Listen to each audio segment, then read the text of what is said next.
Hi guys, my name is Amish Tripathi and I'm the director of the Nehru Center.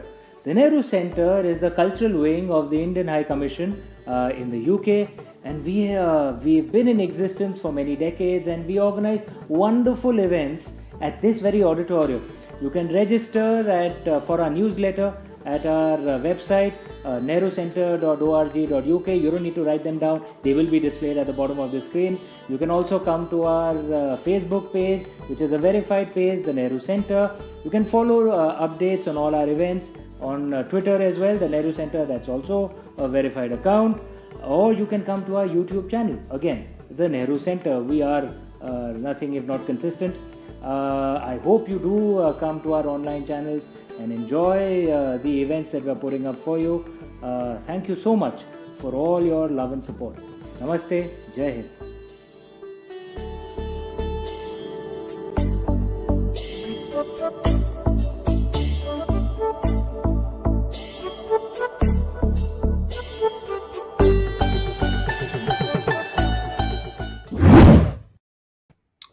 Namaste. Thank you so much for joining us for this program, which is being put up by ORF, India's largest think tank, and the Nehru Center, India's cultural hub in the UK. Tackling climate change is one of the key challenges of our generation, and it is moved, it is important, it is positive that the leaders of the world are gathering together at Glasgow in very short order to discuss various moves that can be done to tackle climate change. And in preparation for that, the ORF and the Nehru Center have decided to organize a series of 3 programs to discuss different questions that need to be addressed if the road to Glasgow, where COP26 is being held, needs to be successful. The first of these sessions was on the 4th of October, where we discussed greening the recovery from the pandemic. The governments are spending huge amounts of money. Is there an opportunity to green this recovery, to use the recovery itself to drive the climate agenda? The second session, which is happening today, which thank you all for joining us, is about actually the India-UK research ecosystem. Can we create an ecosystem, a research ecosystem? Because tech will be the key, the technologies that emerge will be the key driver in tackling climate change. And the third session, which will happen in a few days, will actually discuss co-financing the green revolution, the green transition. So what is this session more specifically about? I think the pandemic has shown the strength of the India and UK research ecosystem. UK developed vaccines at a rather cheap cost and quite efficiently, and among the most effective vaccines in the world. India did the same as well, and a large part of this, the most successful, the most widespread vaccine, was actually a part of an Indo-UK collaboration. Therefore, can such an ecosystem, research ecosystem, be built for the other challenge that faces us, which is tackling climate change? And these are the issues that will be discussed by this fine panelist that has been put together. And to moderate and lead this panel, may I invite Kate Hampton up on stage, please.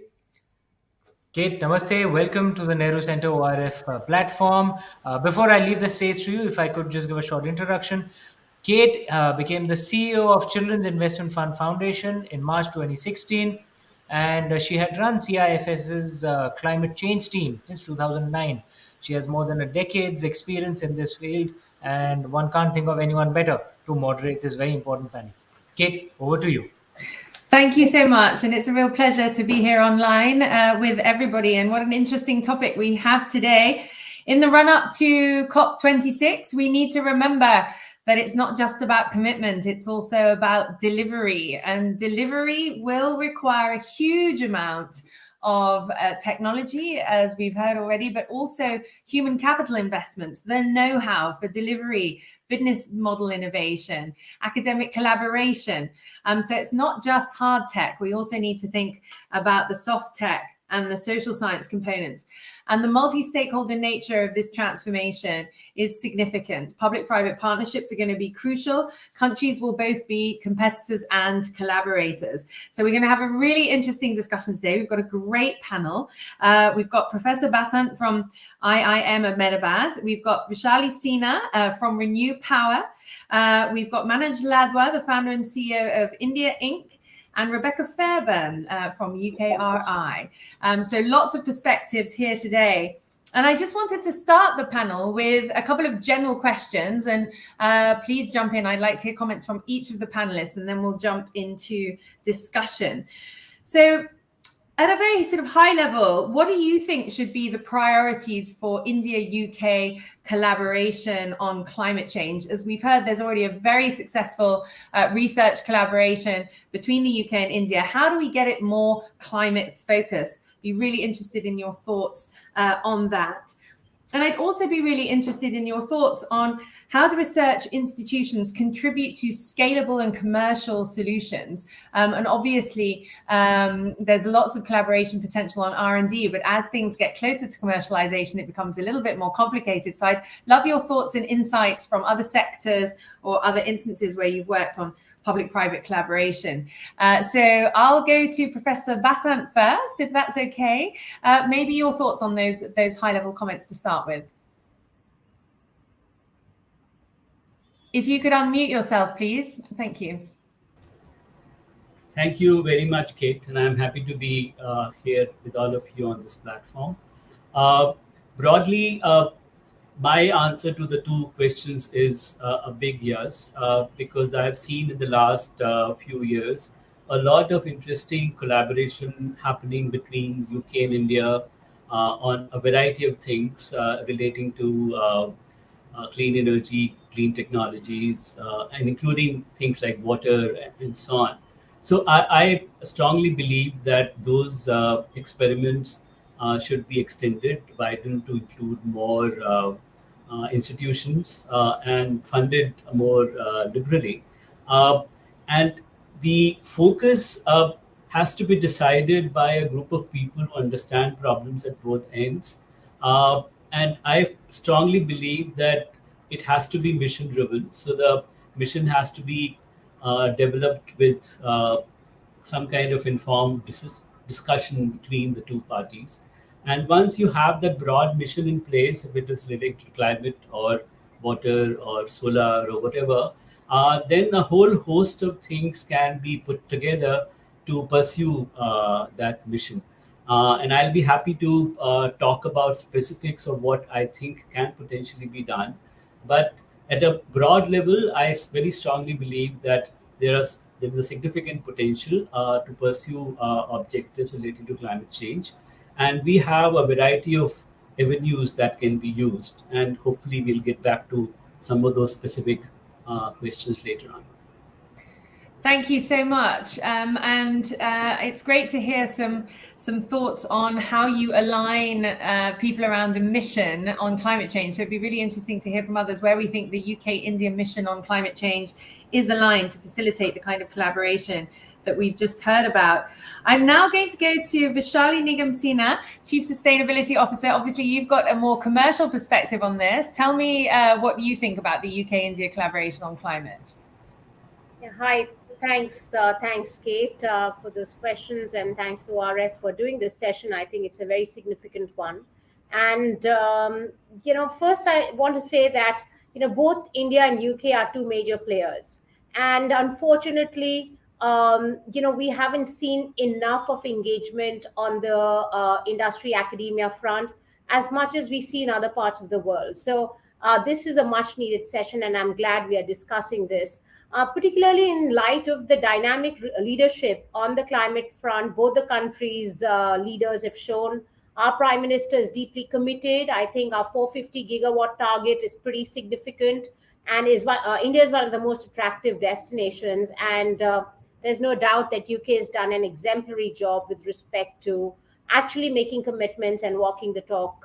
So there must be more engagement. And what we've seen is when there is industry academia partnership was nice to do, but what we see is that the private sector is really jumping in now, because this is a brand new area. I mean, the sector is evolving and the opportunities are evolving in a significant way. So whether it is digitalization, whether it is wind wake study, hydrogen storage, there's a huge opportunity. And there is a huge opportunity for institutions which are based, if I could say, perhaps in the global north, who are already doing a lot of research in this area, to bring and test it in this part of the world, because we need that research, we need those dollars, because beyond a point, I think that flow of funds, knowledge, and expertise, which also resides in some of the countries here, and how we bring them together is critical. Let me give you an example of what we've done. Is we have a center of excellence here at IIT Delhi, and we are partnering with Stanford and with Caltech to come, and we're doing some research on storage. How can we localize storage here in India to meet the requirements here in countries with a certain temperature, where I guess batteries from another part of the world may not work. That is an example of work we are doing. And we are also looking at how can we increase efficiencies on, say, the wake steering of the wind turbines which we install, and to increase efficiencies and hence profitability. So these are ways in which I think we can collaborate. As I started by saying that we can do a lot more between UK and India, and during the course of this conversation, I'd love to discuss more of that.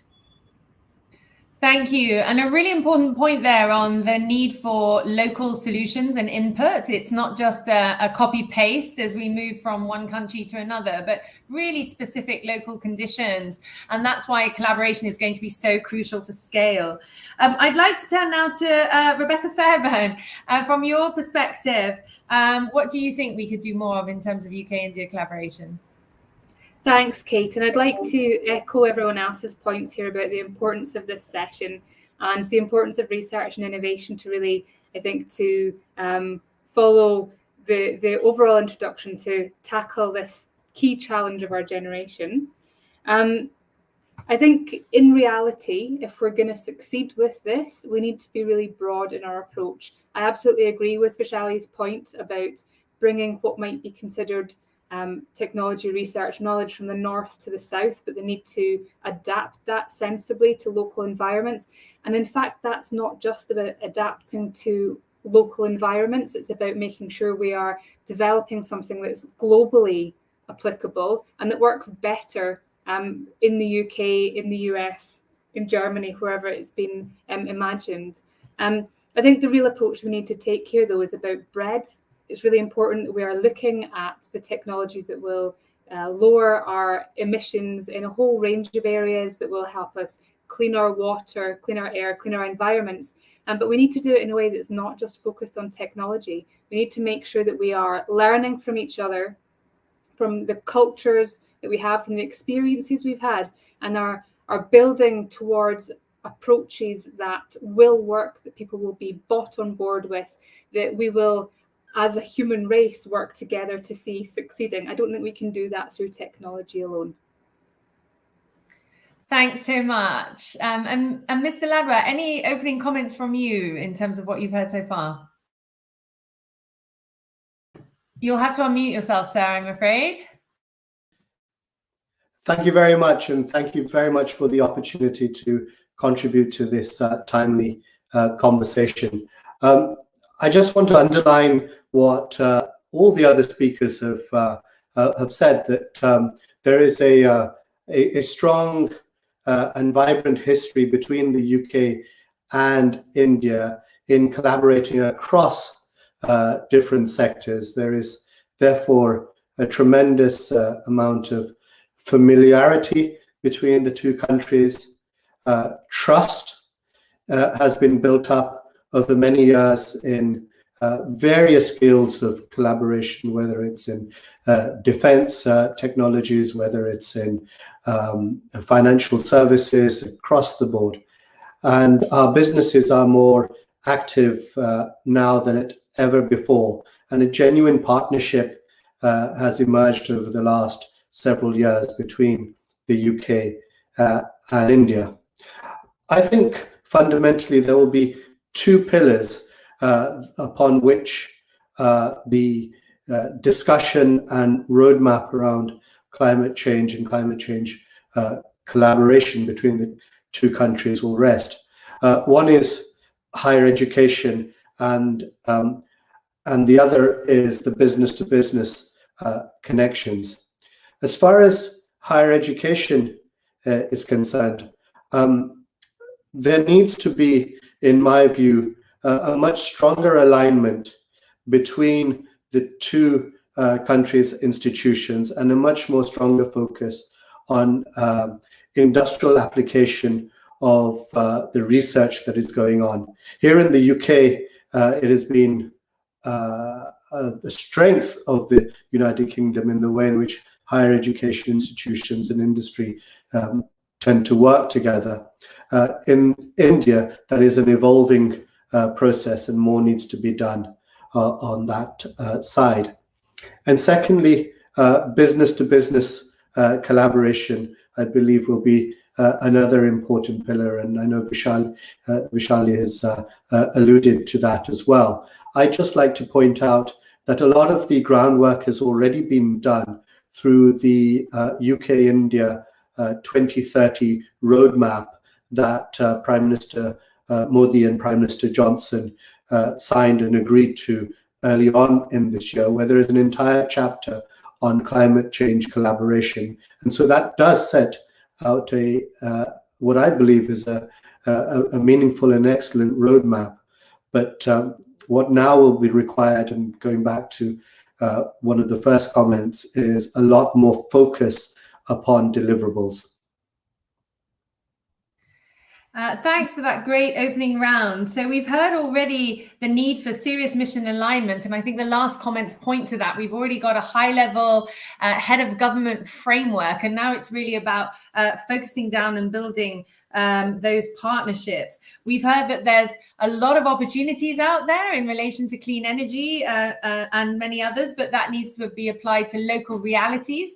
And we've also heard that these opportunities and this learning can operate in many directions. It's not a simple north-south technology collaboration conversation. There's also south-south opportunities, and opportunities for ideas that come from developing countries also to make the energy transition in the rich world more effective and more efficient. So I wanted to drill down now into some of those ideas, and I was going to come back to Professor Basant. You've had some really good experience in terms of startup incubators at IIM.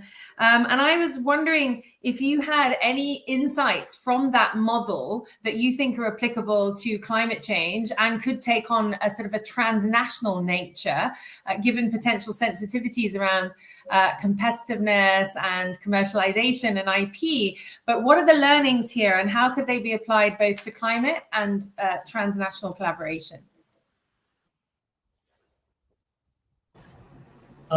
Personally, having worked with our incubation center for the last 15 odd years, I very strongly feel that there are significant possibilities, as I said in the beginning. I will give 3 or 4 examples, and we can get back to the specifics a little later if there is time. Given our experience of incubating companies from our own institution and from other institutions, and with cluster of institutions, we have learned that it's very important to have some kind of economies of scale and scope when you are incubating companies, because they learn from each other. And therefore, we have been very strongly arguing in favor of incubating companies for a cluster of higher education institutions. And to some extent, we have tried that across locations in India. And I personally think that it is possible to do something similar between UK and India. I recently wrote a book on innovation and public policy, and I've used the example of the experiment that UK has done around the set squared system, where 6 universities have come together, almost kind of on a mission mode, and they are doing work together on developing technologies and also taking to the market. So India can certainly learn on this kind of cluster kind of approach to incubate companies and develop technology, not only do research, come up with new products, but also take it to the market, develop business models. So that's point number one that I would like to highlight. The other thing which I think can potentially be done, and I know of several collaborations between India and UK higher education institutions, those can be expanded and supported a bit more through some kind of funding. Last week, I was part of a panel where a technology on cleaning water, surface water, developed in the University of Edinburgh, was being adapted by some scientists in IIT Kharagpur. And they are now thinking in terms of productizing it and taking to the market. And they reached out to us to help them in that activity. So one can multiply those kinds of examples and learn from each other and expand those kind of collaborations. And finally, I would like to spend some time on talking to you about a venture fund that our incubator created, which was seeded by the government of India. And the understanding was that we will raise a similar amount from the private sector within the country. And we were able to raise amount much larger than what was expected. And we raised money not only from the private sector in India, but also multinationals and development institutions, and supported clean energy startups in India. And the interesting part of the structure was that while government funds were given to us to seed the fund, the running of the fund and deciding who should be invested in was all done by a committee of experts who were completely autonomous. And the understanding was that if there is a profit, the private sector gets the first kind of profit. If there's a loss, the government takes away the loss, the initial part. So there's some kind of a buffer available, the risk gets reduced, and the private sector is able to come into activities which are of long gestation period and higher risks. And our experience has been that it was the private sector is very keen to come into these areas, provided some of the risks and uncertainties that they face can potentially be taken care of. So it was a public-private academia partnership which supported startups in clean energy space, and most of them are doing very well. So I have a specific suggestion that we're talking about creating some kind of a fund where the two governments come together. And I will very strongly argue that the funds that come from the two governments can seed this fund, and the private entities can be encouraged to contribute to this fund. And this fund can support research in a mission-oriented approach in a particular sector, whatever we decide. It can provide venture funding through equity participation, and it can also provide venture funding through debt, because often in clean energy, debt is as important as equity. And the key point would be that the functioning of the fund should be professional and done autonomously without kind of interference from either of the two governments or from any other entity, including the private sector entities who contribute. So it has to be done in a very transparent, autonomous, and independent fashion. I can get into the details of the structure of this fund, but I don't think it's the right time. But I very strongly think that's a way to go. Thank you. Thank you very much. And a very specific proposal there for a risk mitigation instrument that both governments would contribute to support this mission-driven investing that you were talking about, Professor Basant. So really, really interesting. Thanks for sharing those insights with us. I'm now going to go to Vaishali Sina, who's going to tell us a little bit about the opportunities you laid out right at the beginning: digitalization, hydrogen storage, wind. I mean, I'm sure there are many others. So first of all, do you think that India as a government, but also in the private sector, is spending enough on the clean energy transition? And what are the opportunities that you see for accelerating the deployment of renewables around the world. India's taken a leading role through mission innovation and the International Solar Alliance in really working with other countries to scale up clean energy. What do you see as the unexplored opportunities for India's leadership on climate change? Sure. Thanks for that question. A very important one. There, I would say, unfortunately, there hasn't been a lot of spend on R&D in India. Particularly the private sector in the past hasn't spent a lot. But as I mentioned in my earlier comments, this trajectory has changed a bit in the recent years, and I'll talk about that in a bit. If I look at some numbers and data, India's gross expenditure on R&D is 0.65% of its gross GDP, and which is significantly lower than some of the other economies, comparable economies. That's not good news. So we really do need to do a lot more. If you look at the private sector's contribution, it is if you look at the contribution to gross expenditure on research and development, it's less than 40% compared to about 60-70% some of the other economies are spending. So there is some room there to do better. And what has happened is that there have been winds of change. And I think, and I'm quite sure it's because of this sector, which has been brand new. We have leadership which is committed. And when that happens, when you see there is commitment at the top, there is a clear vision, mission and a roadmap. And entrepreneurs get in. Entrepreneurs, if I could say, most humbly, such as Renew, when we come in and set up businesses, we also create opportunities for more entrepreneurship in the sector, more R&D and innovation in the sector. And we have, in the last decade of our journey, we have seen that happen. We have seen, as I mentioned, digitalization provide a huge jump to our business in terms of just, increase in effectiveness and efficiency.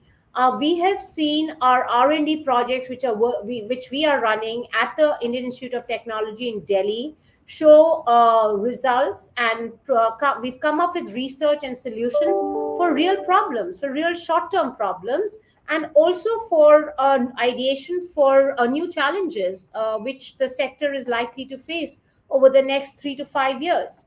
So I have seen a lot more focus, and as you rightly mentioned, the government's commitment has increased, and ISA is a great example. National Storage Mission is another example. The National Hydrogen Mission has been great, and you've seen some of the announcements which have followed on the back of some of these initiatives where large corporates have entered, and they are now collaborating globally to do better.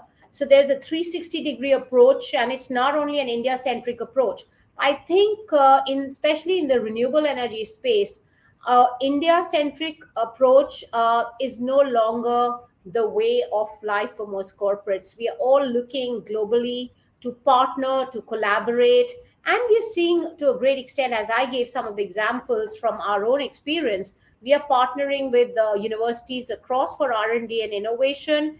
And, all of this has had some positive results. We've seen India jump up the ranks. We're not at the top 10 by any measure, but we've jumped from, I think, a rank of 81st in 2015 to about 48 when you look at the Global Innovation Index. So some amount of, I would say, metrics there which show that, we are making progress, and the private sector can never do things independently of what the government is trying to do. So the good news in India is, I think the government is taking the steps in the right direction, and I do see a push from the private sector as well. And as I listed some of the areas, whether it is offshore wind, whether it is hydrogen, whether it is storage, digitalization, all of these areas, we've seen a lot of work. I'd like to also talk about some innovation which we've been working on. So we've also set up an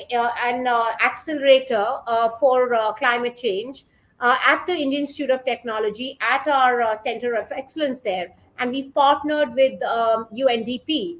And we are engaging in a program where we are encouraging women entrepreneurs to come up with solutions which they feel are most important in this area. And IIT Delhi and various other partners are contributing for capacity building, for funding, and for coming up with a roadmap to find solutions, and also partnerships, so that we can all kind of work on these and ideas together and initiatives together. Most importantly, encourage women who are really at the receiving end of a lot of the climate change negative impacts we see. So small ways, and I'm sure people who are listening, we'd welcome interest, participation in such programs, because on the social side, Kate, you'd mentioned, much needs to be done, whether it's engaging youth. So we also run a Global Green Scholars program where students from around the world, undergraduate, graduate students, come and spend some time here in India at a company and engage with policymakers, etc., to understand what's happening in an emerging market country like India. And we learn a lot from them, and hopefully they take back a lot as well. So these are some of the examples of work which needs to be done on the technological front, on the digital front. On the digital front, we were recognized by the World Economic Forum as a lighthouse. What that's done is that's suddenly given us a number of opportunities to partner with global players to take this initiative forward. So yeah, lots to be done. I mean, there's huge amount of growth in this sector, and I hope it goes beyond nations to, I guess, a global engagement, and also a subnational engagement. We're working on a partnership with states in the United States, where we are working together to find solutions where states are engaging, because we've seen a few years ago that when countries don't deliver, states take over. In India, I've seen the reverse in certain parts of the country. So there is an opportunity to learn from each other and take the transition forward. So yeah, much to be done. Thank you, and congratulations on all those exciting efforts. Those that have joined previous sessions with ORF on the recovery will know that I'm a firm believer in making sure that women's employment and green technology go hand in hand, because they both have huge multiplier effects in terms of economic transition, and the labor intensity of the green transition can really support livelihoods. Really interesting to hear all those ideas in terms of this new global outlook that's really necessary. It's not enough to just think nationally. Companies are already thinking globally, says Ms. Sina. So we'll now talk to Rebecca. I mean, you've heard the comments, huge ambition from academia and the private sector in India. I'm just wondering, from a UK perspective, what are the examples that you have about the necessary conditions for really scaling up from R&D? Are really robust industrial partnerships going to be necessary? What are going to be the other components that are going to achieve the kind of scale that our two previous speakers have spoken about? Thanks very much. Yeah, some really exciting ideas and propositions put forward so far. So I guess it would be useful potentially for me to introduce what UKRI is. UK Research and Innovation is the UK's major public funder of research and innovation. So we fund research in universities, in research organisations, also in businesses, and innovation in those organisations too, across every single area you could possibly imagine. One of the earlier questions that I think it's worth just touching on briefly here was around how can we make sure that we are building more climate change or green technologies into what we're doing? How can we make sure that we are developing partnerships either nationally or transnationally between academia and industry to make sure we're looking at that? And I think it's a really important question, and I do think one of the ways to do that is to not necessarily just focus specifically on technology for greening things, but looking at everything we do, all of the research and innovation we do, making sure that built right into that is the need to be green or climate conscious alongside. So, for example, while we're digitizing approaches, let's do that in a low carbon, low emissions, environmentally sensitive way. So your question on scale up and what can we be doing working with research and industry to do that, I think is a fantastic question. We've been working with India. I think it's possibly easiest to talk about UK-India collaboration rather than right across the board. To bring together, for example, the UK catapults, which UKRI funds, to help look at how those institutions or organisations that can really connect the expertise of research with the expertise of industry. And I think, as Professor Basant had given the examples before, help incubating clusters. And that not only helps scale up in terms of the size of individual innovations and businesses, but in terms of the general sector knowledge. I think one of the really important things that research can do, which again touches on some of the points raised already around risk and de-risking, is help to model some of the approaches that could be taken to make sure that when we're looking at scaling up industry processes, practices, innovations, we're looking at doing it in a sort of tested way, modeling that more. I'd also just like to touch on the importance of vision and sustainability here. So people have already mentioned that there needs to be a clear vision in order for entrepreneurs to jump in. I think that is a really important point. And I think when that is there, that risk is shared or it is lessened, and people know that there's support behind that. I guess I'd like to finish by saying that in terms of scaling up what we can do together, really working together in transnational partnerships allows us to take it one step further than scaling up for national markets. And I think that's really going to matter, because as we're facing this challenge together collaboratively, working collaboratively is the only way forward. We're going to struggle to really make any moves that make any real difference if we're working in national boundaries. Thanks, Rebecca. Thanks ever so much.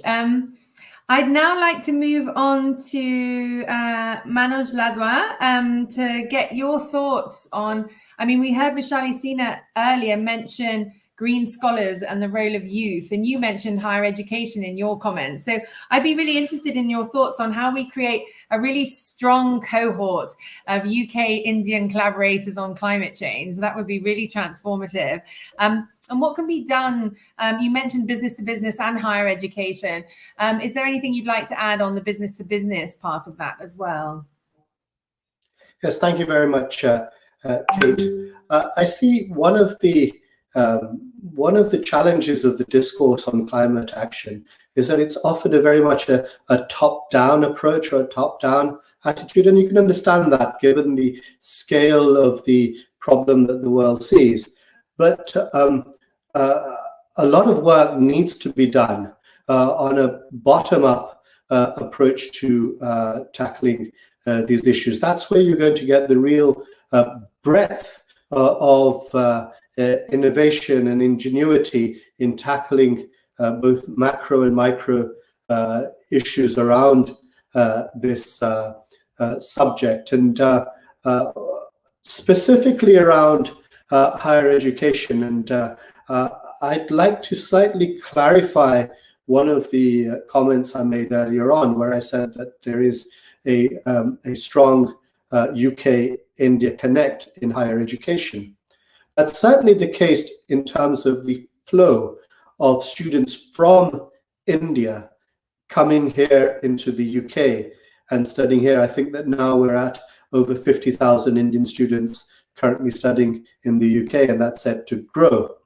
But very little is talked about or done around UK students looking at opportunities to study and develop expertise in India.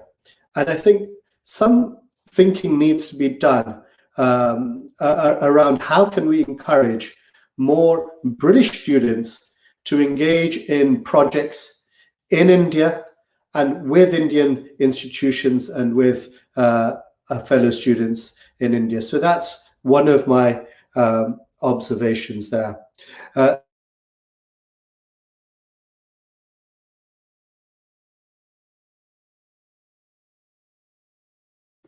I think we've lost Mr. Ladwa there. Can I just check with the organizers if I'm the only one? I think we'll have to move on to some of our other speakers, and hopefully Mr. Ladwa will be able to join us again. Just bringing the other speakers into the session for a minute. We've heard a lot of really good ideas around how government can support private sector capital flowing into the solutions with risk mitigation tools. We've heard about the need for clusters of universities working together. We've heard about the need for this to be a global rather than a national approach, and for it not just to be Indian students going to the UK, but going in the other direction as well. We've heard about all of this landscape changing, and a real need for a strong enabling environment and mission orientation from the partners. I'm just wondering, as we bring this session to a close, and I think Mr. Ladwa's back, so he'll be able to jump in here. I'd really be interested in some thoughts from you all about what would be the key takeaways. So we've got all the governments of the world getting together for COP26. What should be in the in trays of all of our listeners on the first day after COP26 to take forward this agenda? We're going to have a gap after COP26 in terms of ambition levels and delivery. And everybody on the line and in the room probably has some insights about where do we go from COP26. So I'd be really interested in your thoughts, given this need for a strong mission orientation, lots of collaboration in lots of directions, what you think the key takeaways should be to relaunch the research agenda following COP26 with this real sense of urgency. But before I ask the full panel that question, I'm just going to ask Mr. Ladwa if he wanted to rapidly finish his comments on business to business before we take the final comments from the panel. Thanks. Yeah, yes, my comment on business to business is fundamentally there will be a need for access to capital, and the City of London will play a tremendous role, I hope, in that, especially for Indian companies. Secondly, access to technology, and within technology, I believe that there is a tremendous scope for co-creation of technologies between UK companies and Indian companies, and that innovation ecosystem and supporting co-creation is going to be important. But finally, there needs to be fundamentally a alignment of priorities between the two countries, and what India's priorities as it sees it, as it tackles climate change, and what the UK's priorities are, and how can we align the two to ensure that the right sort of collaboration takes place, that is well funded and has clear channels for ensuring innovation and technology rollouts. Thank you. So that's a great call to action. I'm going to bring in Rebecca first. Rebecca, what are your reactions to what Mr. Ladwa just said? He set out a really clear agenda of really focused collaboration with proper funding behind it. Do you think that's something that we can realize post COP26? What would you add? I absolutely do hope that's something we can realize in the lead up to, as well as post COP26. I think my big takeaway for people to have in their inboxes after the COP26 discussions and events is that this isn't simple. If it was simple, we'd have solved it by now. This is a big challenge. It's global, it is multi-sectoral, it is affecting everyone and in different ways.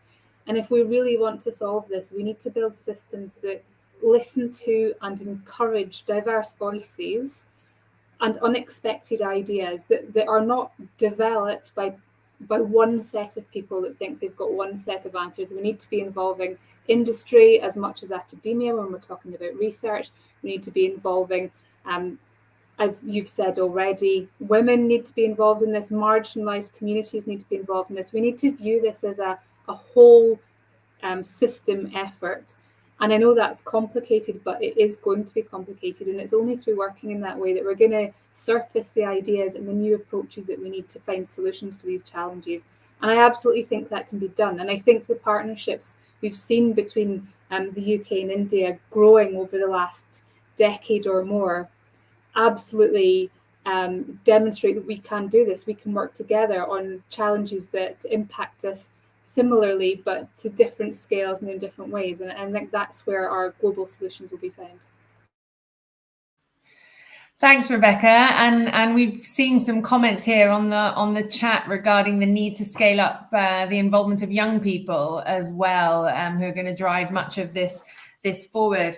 I'd like to go to Vishali Sinha now. What are your final thoughts? What would you like to be in everyone's inboxes the day after COP26 in terms of research collaboration for scale and ambition? I'm afraid you're on mute. You'll have to unmute yourself. Thank you. Sorry about that, Kate.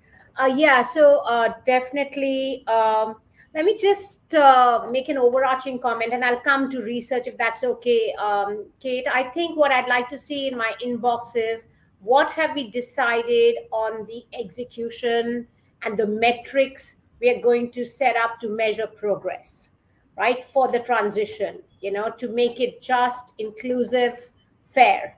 And I want to see the metrics there, because, if we are not going to be able to talk about what are we doing, what are we measuring, whether it is by nations or whether it is in any other way, I think that is critical for us to move ahead in this transition. And I think we're making broad commitments and statements, but we really need to measure those. So I'd like to see a little bit. That would be the first point or mail I'd like to see. In addition to that, as far as R&D, innovation is concerned, I think there is a lot of opportunity for us, just like we in emerging markets have seen the benefits of commitments and the engagement between global North and South. I think I want to see more engagement between the global South and South. There's lots to be done to alleviate poverty, to reduce the carbon footprint there, to fast track, I guess, adoption of technology, renewables, etc. What did we discuss, do, and roadmap to accomplish these? These are some of the points I'd like to read in my inbox on day one. It's great to hear both you and Rebecca talk about the need for not just diversity and inclusion in the solutions, but also solutions that really address social inequities as part of green transition. I think it's abundantly clear to everybody that the barriers, the political barriers that we often see on the road to accelerated green transition are around cost of living, they are around access, and they are around poverty. So we need to solve these problems together in tandem, and nothing could be more important than bringing together the green recovery and a fair recovery after everything that people have been through with COVID and the vaccine inequity underlying the whole thing. So I'd now like to give a couple of comments to Mr. Ladwa, and then we'll finish with Professor Vasant, and then we'll wrap ourselves up. So Mr. Ladwa, so some last comments from you.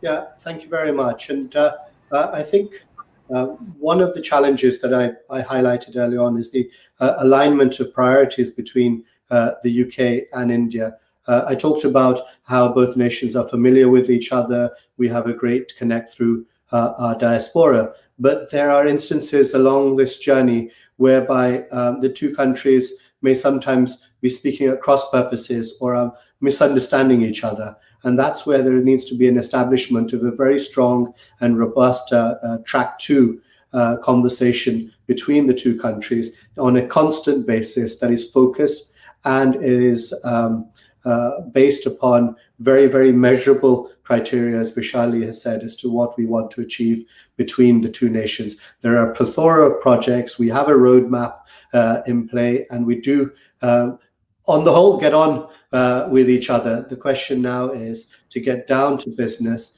and to identify where those particular bottlenecks are, and to ensure that we push through them as quickly and as effectively as possible, and ensure that there is the money and the intellectual capital to push those things through. Thank you. And clearly, mission alignment without clear metrics for success isn't going to get us very far, as we've seen already on the climate change commitment delivery gap. Making sure that we get into execution and that we hold ourselves accountable for those deliverables is going to be absolutely key. And then final comments from you, Professor, before we wrap up today. So all of us know that the issue is extremely complex and large number of things have been said, but nothing much has happened. My experience with working on clean energy and the infused ventures that I spoke about tells me that instead of trying to do something huge and creating a big kind of a hullabulla about doing something great, I would be quite happy if I get in my inbox a mail saying that UK and Indian government they have decided to do an experiment where they'll seed a fund where they'll try and bring strategic capital, development capital, and commercial capital together, and they will try and figure out how they can bring together universities and other entrepreneurs to deal with some technologies which can solve clean energy related, climate change related problems. Because in the infused ventures that we had Godrej, we had BP, we had the World Bank, we had Government of India, we had banks, we had SIDBI. So we were able to put together a large variety of investors, and of course, aligning them onto a larger goal is a little tricky issue, and therefore they will not commit to a very large amount of money. So if we can start with a small experiment, that this is what we want to do, bring all the stakeholders together and create a public-private academia partnership. Can the two governments seed such a fund and bring in money from other sources and try and see what can be done? And so that would be my takeaway. And instead of talking about broader objectives and matrices and so on. Working with the management school, I found that doing something small and then scaling it up helps. Thank you. Thank you. So our final comment, a very practical suggestion for, as I understand it, a UK-India collaboration fund bringing in the private sector and academia with the first loss element from government, starting small, learning together, scaling up, and to bring in Rebecca and Vishali's point, some strong metrics around the mission, making sure that the solutions are inclusive and address social issues, and making sure that there's a really strong global element, that we're not just thinking UK-India, but we're also thinking about the possibility of applying these solutions internationally through India's expanding partnerships on innovation and clean energy around the world. So thank you everyone for what has been a really fascinating conversation. Rakesh, Rebecca, Vishali and Manoj, thank you so much for your really, really thoughtful and generous comments. I will see some of you in COP26 perhaps, but certainly online afterwards, I'm sure, to dissect the results. But to everybody in India and in London, have a wonderful rest of your day, and I look forward to collaborating with all of you as we accelerate the green energy transition. Thanks ever so much. Kate, can I make one quick, very important point before we close this? Just one quick point. Go ahead. About, we always talk about what we must do, what we should do, and what must be done. And I'd like to just point out that, UK and India really during the pandemic worked on a miraculous R&D innovation partnership where Oxford University, AstraZeneca, and the Serum Institute of India came together to develop in UK, to make in India, and to distribute globally. And that's what we want to see happening going forward in a post-pandemic world. We don't need a pandemic to do that. So I'd love to see more of that. Absolutely. That's a great example and one that many millions of people around the world have benefited from.